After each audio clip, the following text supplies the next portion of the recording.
الحمد لله وكفى وسلام على عباده الذين اصطفى.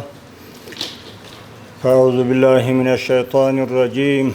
بسم الله الرحمن الرحيم. قال الله تعالى: الشيطان يعدكم الفقر ويأمركم بالفحشاء والله يعدكم مغفرة منه وفضلا. د اسلامي امارت مسؤلینو، سوداګرو، پانګوالو، صنعتکارانو، د رسنۍ استازو او په تالار کې حاضرو ټولو میلمنو ته السلام علیکم ورحمت الله وبرکاتو. محترمو، دا یو حقیقت دی چې د هیوادونو د نسبي اړتیاو د تامین په موخه د نړۍ ټول هیوادونه اړ دي چې په خپلو کې تجارتي اړیکې او مناسبات وپالي. دا اړیکې او مناسبات د تولید سوو توکو او اموالو د صادراتو او وارداتو له مخې ټینګیږي. هر څومره چې د یو هیواد صادرات ډیریږي، په هماغه اندازه د هیواد داخلي تولیدات رشد کوي، د پانګونې کچه لوړیږي او په لویه کې د اقتصادي ودې جریان ګړندی کیږي. دا چې د افغانستان اسلامي امارت کابینې د پریکړې په اساس هر کال د پانګوالو او د هیواد د صادراتو د تشویق په مخه د صادراتو ملي ورځ نمانځل کیږي، یو ډیر مهم اقدام دی. خوښ یم چې نن د صادراتو د ملي ورځې د نمانځنې په مراسمو کې د صنعت او سوداګرۍ وزارت د کال غوره صادروونکي ته ډالۍ ورکوي. زه باوري یم چې په دې سره به د هیواد پانګوال او تجاران وهڅیږي او لا زیات به خپلو فعالیتونو ته متوجه شي.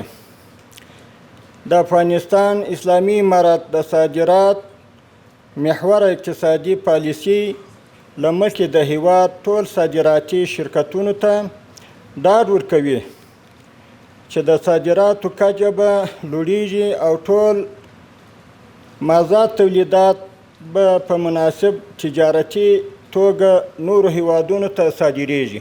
ځای لري چې په دې برخه کې د هیواد ټول اوسیدونکو او پانګوالو ته زیری ورکړم چې د علی قدر امیر المؤمنین حفظه الله د حکم په اساس به د نړیوالو معیارونو سره سم د کابل په شمول د هیواد په 6 ولایتونو کې د صادراتو د پروسس زونونه جوړیږي چې هر زون 100 جریبه دی او خوشبختانه د ځمکې د انتقال او ملکیت چارې بشپړ شوي دي چې انشاءالله نږدې راتلونکي کې به د هیواد د صادراتو د معیاري کولو لپاره ګټې اخیستنې ته تیار شي.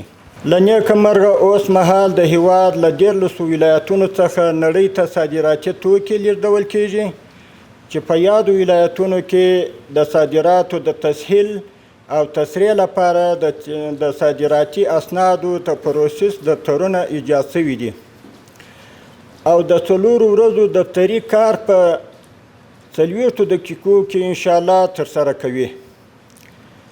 د افغانستان اسلامي امارت په دې هڅه کې دی چې خپلو صادراتي توکو ته د سیمې او نړۍ په هیوادونو کې بالقوه او بدیل بازارونه پیدا کړي چې په دې برخه کې د هیوادونو څخه د ترجیحي تعرفو اړوند غوښتنې شوي دي او تر ډیره حده په دې برنامو کې کامیابه شوي هم یو. له ټولو صادروونکو تجارانو څخه غوښتنه کوم چې د هیواد حیثیت په نظر کې نیولو سره په بین المللي معیارونو برابر صادرات وکړي او ډیر متوجه واوسي چې په دې حساسه پروسه کې د هیواد رقیبان زموږ د تجارتي صادراتي مالونو د تضعیف هڅه ونه کړي. له محترمو تجارانو څخه غوښتنه کوم چې د افغانستان اسلامي امارت د اقتصادي پالیسي په نظر کې نیولو سره د خامو موادو صادراتو پر ځای نورو هیوادونو ته پاخه شوي تولیدي توکي صادر کړي. ځکه د هیواد په داخل کې د خامو موادو پروسس له یوه اړخه د نوي فابریکو د ایجاد او کارموندنې سبب ګرځي او له بله اړخه جنزیري ارزښت رامنځته کوي. زموږ د صادراتو د بدنامولو په خاطر ځینې کړۍ هڅه کوي چې قاچاقي موادو پکې تیر کړي. له امنیتي ارګانونو څخه غوښتنه کوم چې داسې اشخاصو ته سخته سزا ورکړي او پرې نږدي چې زموږ د هیواد او سوداګرو هڅو ته زیان ورسوي.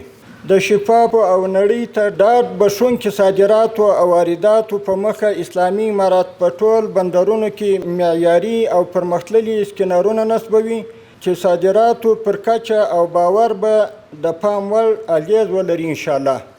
اسلامي امارات د ګمرکونو د معیاري کولو او با ارزښت او باوري صادراتو درلودلو په موخه له نړیوال معتبرو شرکتونو سره په خبرو بوخت دی چې دا چاره به هم زموږ د صادراتو په کیفیت او کمیت د پام وړ مثبت اغیز ولري.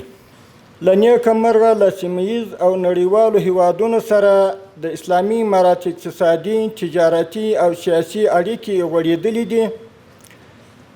د سوداګرۍ، صادراتو، ګمرکي تسهیلاتو او د پانګونې د مهمو مسایلو اړوند ګټورې خبرې ورسره شوي دي چې دا به نه یوازې له هغوی سره زموږ د سوداګرۍ پر غوړېدو مثبت تاثیر ولري بلکې پر مشخصو هیوادونو به زموږ صادراتي اتکا راکمه کړي او افغاني توکي به بدیل مارکیټونه ولري انشاءالله.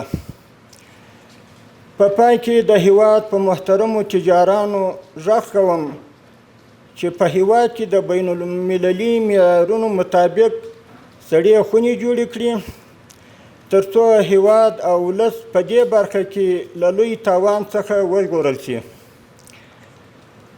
د افغانستان اسلامي امارات د تل په څېر د خپلو پانګوالو او تجارانو سره اوږه په اوږه ولاړ دی او ډاډ ورکوم چې ټول ستونزو ته به یې رسیدګي کیږي انشاءالله تعالی. د توجه مو یو جهان مننه. السلام علیکم ورحمة الله وبرکاته.